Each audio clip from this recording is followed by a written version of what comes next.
आप सभी को प्रभु यीशु मसीह के मधुर नाम में जय मसीह की। ज्योत्सना स्टिचिंग में आप सभी का स्वागत है। और आज जो हमने पाठ निकाला है वो टॉपिक है शिक्षा। और इस शिक्षा के ऊपर मनन और चिंतन करने के लिए जो पद चुना गया है वो है नीति वचन, उसका 4वां अध्याय और उसका 13वां पद। यहाँ पर परमेश्वर का वचन इस प्रकार से कहता है कि शिक्षा को पकड़े रह, उसे छोड़ न दे, उसकी रक्षा कर, क्योंकि वही तेरा जीवन है। हालेलुया। सॉरी मैं इस बात को बताना चाहूँ, परमेश्वर का वचन 3 प्रकार की बातों से चौथी बात को कनेक्ट करना चाह रहा है। पहली बात, शिक्षा को पकड़े रहना, उसे छोड़ न दे, उसकी रक्षा कर। तब चौथी बात होगा जीवन, जो जीवन से संबंध रखता है। हालेलुया।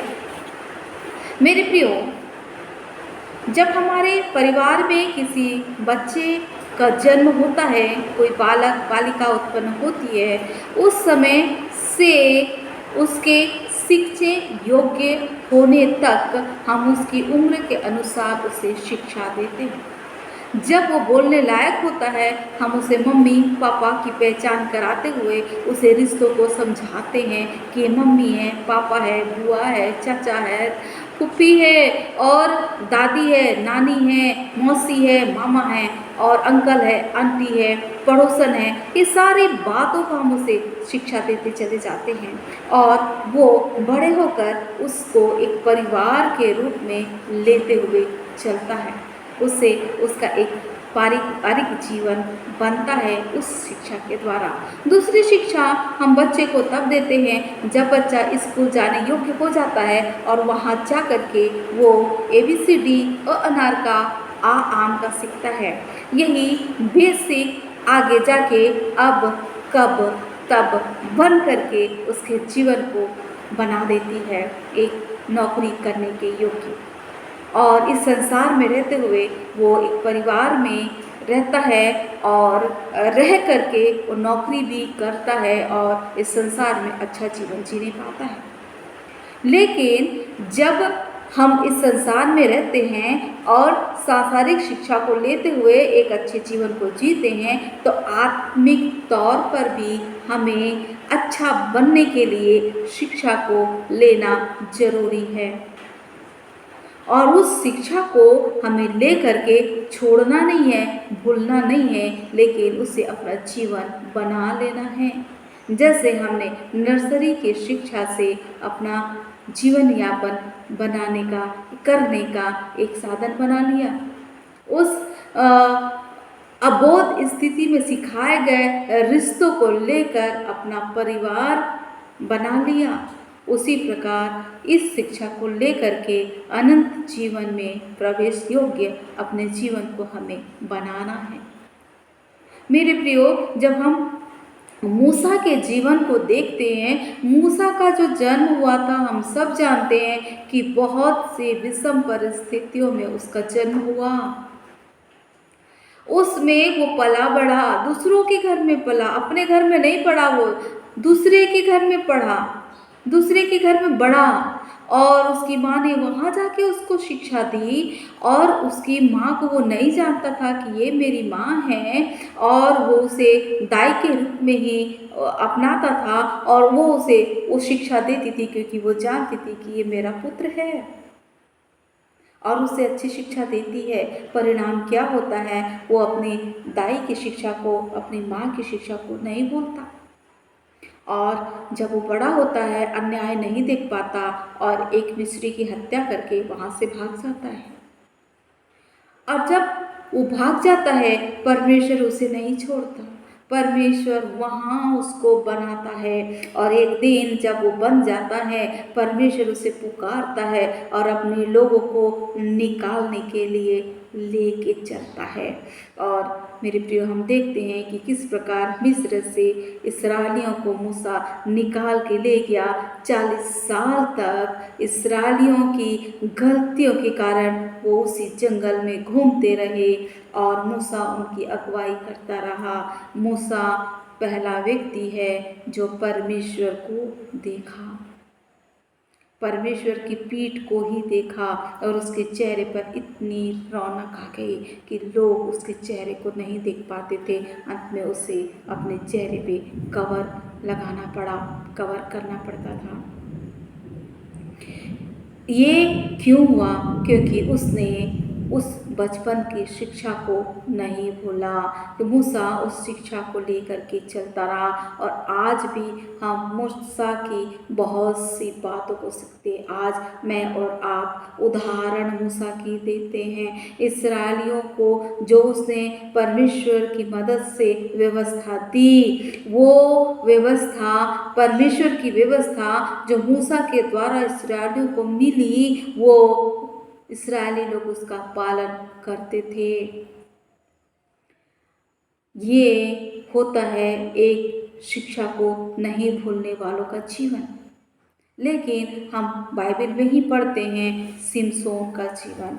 सिमसोन का जन्म हुआ था इस फलिस्तियों को मारने के लिए, उनका नाश करने के लिए। लेकिन ये सिमसोन भूल जाता है वो क्यों आया है।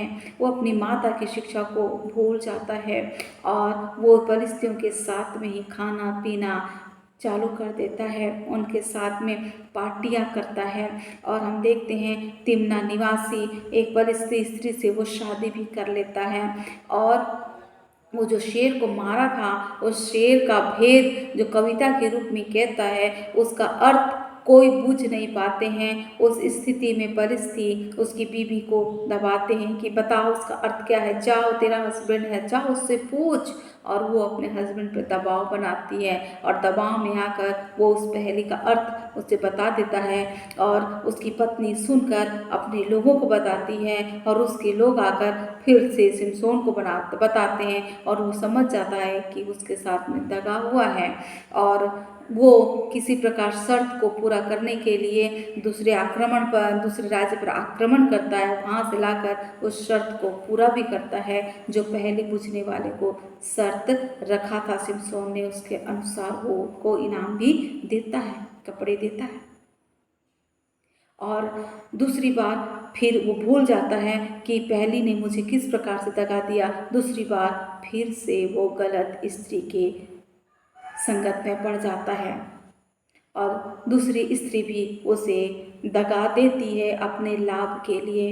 मेरे प्रियो, बार बार वो उसे दूसरी बातें बता करके यहाँ से वहाँ करता है, लेकिन उसे छोड़कर नहीं जाता, उसके पास ही रहता है। जब वो दूसरी स्त्री ने उसे पहली बार दगा दिया, उसी समय उसे समझकर उसे छोड़कर उसे चला जाना था, लेकिन नहीं, वो उसके प्यार में पड़ गया था और उस पर फिर से भरोसा करता है, फिर से उसके पास में रहता है और फिर वो दगा देती है।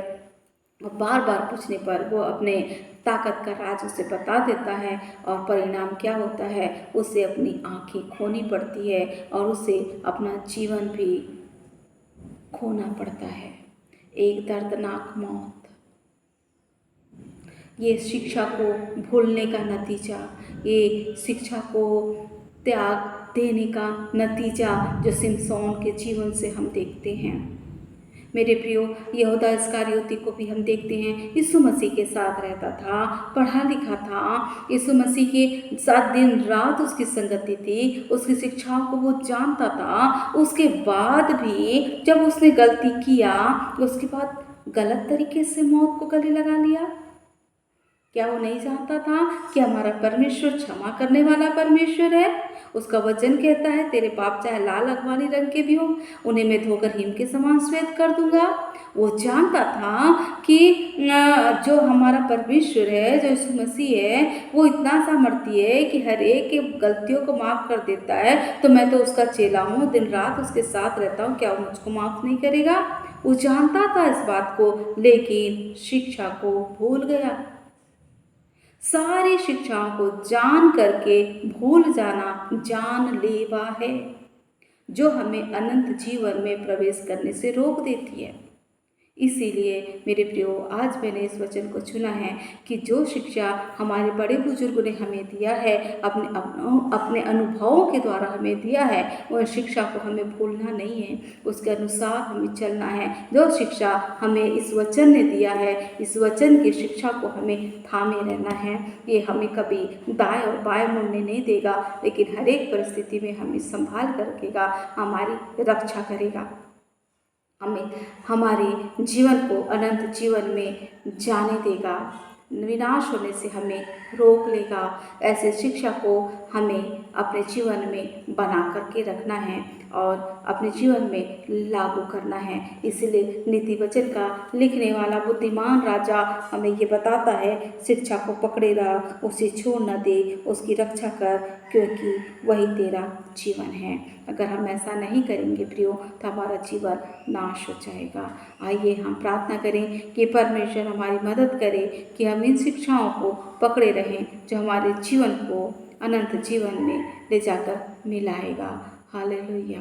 धन्यवाद देते प्रभु आपके वचन के लिए, आपके वचन को पकड़े रहने के लिए हमारी सहायता मदद कर मेरे परमेश्वर। आपकी शिक्षा के अनुसार चलने के लिए हमारी सहायता मदद कर मेरे परमेश्वर, ताकि आपके जीवित वचन को पकड़कर हम चलें और सिखाएं, और प्रभु जी सीखते जाएं और लोगों को सिखाते भी जाएं मेरे परमेश्वर, ताकि आपका राज्य आए और जो अनंत जीवन में है वो हम प्रवेश करने पाएँ। ऐसे हमारी सहायता मदद कर प्रभु।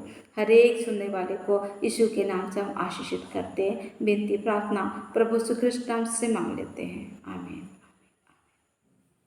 आप सभी को जय मसीह की।